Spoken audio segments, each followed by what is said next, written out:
at St. Augustine University. The girl in room 204 was known for her glow. Emily, tall, dark-skinned, with breasts that brushed her waist, walked through the hostel like a moving perfume advert. Everyone knew her for her laughter, her confidence, her weekend parties, and her endless rotation of boyfriends. But the girl who shared her room was her opposite, Sara. Sara was quiet, organized, and overly curious about people. She didn't party, she didn't flirt. She just studied, cleaned, and stayed out of drama. Or so it seems. At first, Sara adored Emily. Her style, her charm, the way she walked into any room and owned it. Emily was like a walking mirror of everything Sara wished she could be. And that's how it began, with admiration.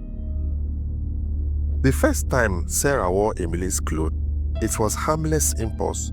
It was raining. Her laundry hadn't dried. Emily's sweater hung on the chair, soft and warm. Sara hesitated, then slipped it on.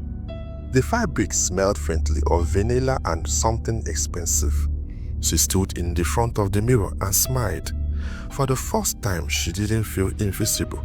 That night, she slept in the sweater. And the next morning, she felt guilty, but also alive. Days turned into weeks. At first, Sara asked politely, "Hi, Emily. Can I wear your hoodie?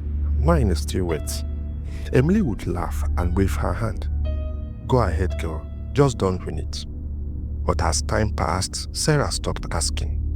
She started waiting until Emily left for class or practice. Then she'd do quietly unlock her locker. She'd learn the combination by watching Emily once. She'd pick out a blouse or jeans, or sometimes the red dress Emily wore to the club last Friday. She'd stand in front of the mirror, turning left and right, watching how the clothes transformed her. It became an addiction. She wore Emily's shoes to class, Emily's earrings to church, and sometimes even Emily's perfume. But the worst part came quietly. One Sunday afternoon, Sara's underwear hadn't dried, and she was running late for a fellowship event. She looked around the room, saw Emily's neatly folded underwear set in her laundry basket, and paused. "Just for today," she whispered. She wouldn't even know. She wore them.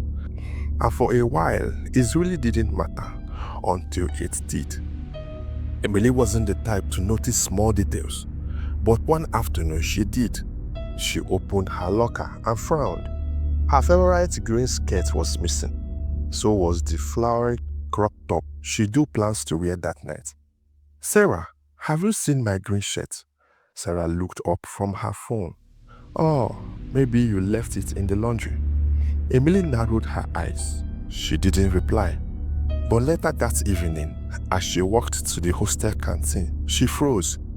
Across the courtyard, Sara was laughing with some girls, wearing that same shirt and crop top. Emily's jaw tightened. That night, when she returned, her voice was calm but cold. "Sara, did you enjoy lying to me?" Sara blinked, pretending not to understand. "What do you mean?" Emily pulled out her phone and showed her a picture she had taken. Sara's mouth went dry. "Listen, Emily, I'm sorry. I didn't think it was a big deal." Emily shook her head. "Sara, you can't keep wearing my clothes without asking. It's real. I don't like it." Sara felt small.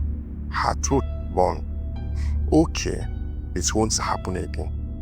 But that promise didn't last long. Because by now, Sara wasn't borrowing out of need. She was borrowing out of obsession. It started subtly. One night, Emily went clubbing and left a pile of clothes she had worn during the week. Some were still damp with sweat. Others smelled faintly of her perfume. Sara couldn't resist. She pulled out a glittering top and black skirt, slipped them on, and posed before the mirror. But that night, something felt up. The fabric eased slightly on her neck. She brushed it off. The next morning, she noticed a red patch near her collarbone, probably an allergy. she muttered. But by the third day, the rash had spread. Her chest, her arms, and down to her waist. The itching was unbearable. Still, she said nothing.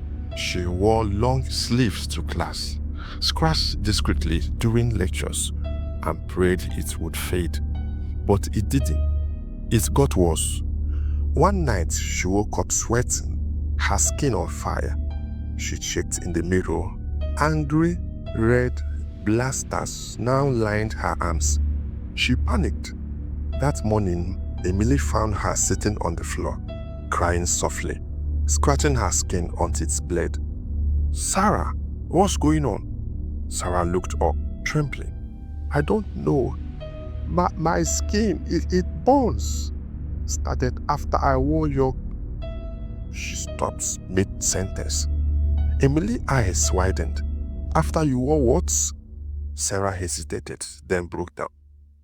Your clothes, the red top. I wore it. I'm sorry. Emily frowned. "Sara, that's the one I wore to club 2 weeks ago. I had a fungal skin infection then. The doctor gave me ointment. I thought it had cleared completely." Silence. Sara's mouth opened, but no more skin. The truth hit her like a storm.